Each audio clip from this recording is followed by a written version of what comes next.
ياما ناس اسمعهم يكون ناجح جدا في حياته ويقول انا بقدم كل شيء لزوجتي ولاولادي، وبعدين بصيت لقيت فجاه بتطلب مني الطلاق، وبعدين بستغرب ازاي ده انا مديكوا كل حاجه لكن عاوزينك انت، عايزين وقتك انت. ده في قصه تحفه بالنسبه لواحده عايزه ابوها تقول له بابا انا عايز اقعد معاك شويه.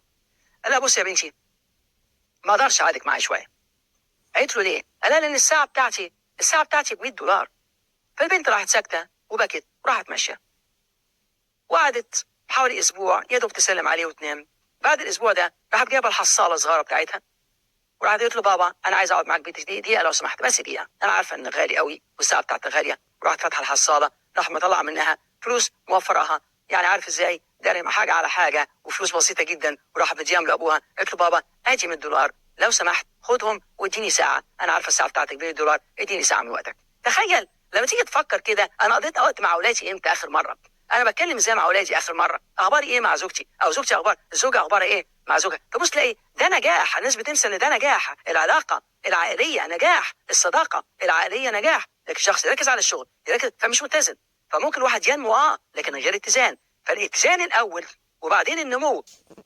سيارة فيها الموتور كله تمام لكن ما فيهاش بنزين، فمش ممكن تشتغل. نفس الشيء بالنسبه للانسان، عندك الروح، عندك العقل، عندك الاحاسيس، وعندك الجسد. لازم الاربعه يشتغلوا سوا. لما يشتغلوا سوا الانسان متزن والانسان سعيد. عارفين حكايه الاتزان دي ايه؟ الانسان الغير متزن ممكن ينمو ولا مش ممكن ينمو؟ احنا هننمو لكن ممكن تنمو بس بطريقه غير متزنه. يعني ايه؟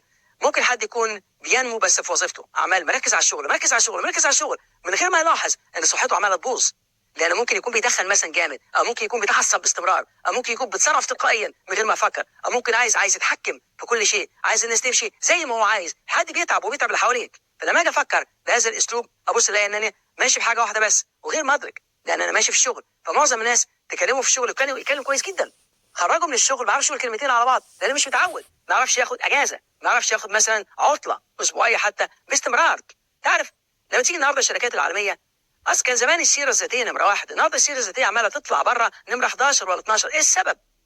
لان عايز يعرف انت ملتزم ولا لا، عايز يعرف انت مرن ولا لا، عايز يعرف انت مطلع ولا لا. تبص تلاقي تقعد مع حد من المتخصصين الكبار يسالك ايه اخر كتاب قريته؟ تقول ايه اللي جاب جديد؟ عايز اعرف انت متفتح ومطلع ولا لا. يسالك مثلا ايه اخر مره اخذت فيها عطله؟ عايز اعرف انت متزن ولا لا، بتعرف تسترخي وترتاح ولا لا. لان على الراحه تبني الانجازات. لو بتنجز تنجز هتتعب، لان انجاز مفيش راحه، ولو راحه هتاخد اكتئاب. لازم الاثنين يتزنوا، لازم الاثنين يكونوا مع بعض. دي الاثنين سوا، الراحه بتديك الانجاز والانجاز يوصلك للراحه، وكل واحده تعملها تتمتع بيها. لكن لو شخص مركز في حاجه واحده يبقى غير متزن، فهو بيكبر في حاجه واحده بس، يكبر في شغله، يكبر في فلوسه، وفي خلال ده يبص يلاقي مصايب جات له. ايه السبب؟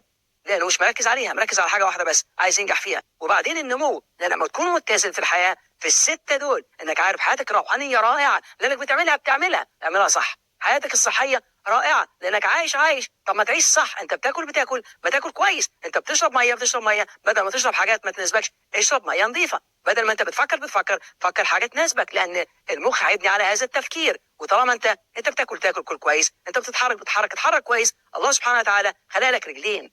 احنا المخلوق الوحيد اللي بيعرف يعني ايه معنى الرجلين دول والتحركات. على فكره بص كل مخلوقات الله سبحانه وتعالى هتبص تلاقي لازم يحصل فيها شد. هتلاقي الاسد لازم يقوم يشد، هتلاقي الصقر اول ما يقوم يروح شدد رجله، هتلاقي القطه تروح متحركه. ده ليه؟ شد العضلات، بيجروا ويتحركوا، والا كده يمرض ما يتحركش. فتلاقي معظم الناس ما بيتحركش، وكل ما التكنولوجيا دي تقدم والموبايلات والكمبيوتر والنينتندو ما بيتحركش. عشان كده معظم الجيل الجديد للاسف الشديد ما بيعملوش حاجه، قاعد قدام كمبيوتر قدام النينتندو ما بيتحركش. فتبص تلاقي المشاكل النفسيه بتزيد والمشاكل الصحيه بتزيد لانه ما بيحركش جسمه. جسمك ربنا خلقه له سبحانه وتعالى عشان تحركه، عشان تجري بيه، عشان تفكر، عشان يسعدك بيك. لكن الانسان طول ما هو قاعد الطاقه بتشتغل ضده. فاحنا قلنا بعد الست حاجات اللي اتكلمنا فيهم ان لازم تعرف انت فين في حياتك الروحانيه، انت فين في حياتك الصحيه، انت فين في حياتك الشخصيه، انت فين في علاقاتك مع نفسك، مع عيلتك، ومع الاخرين.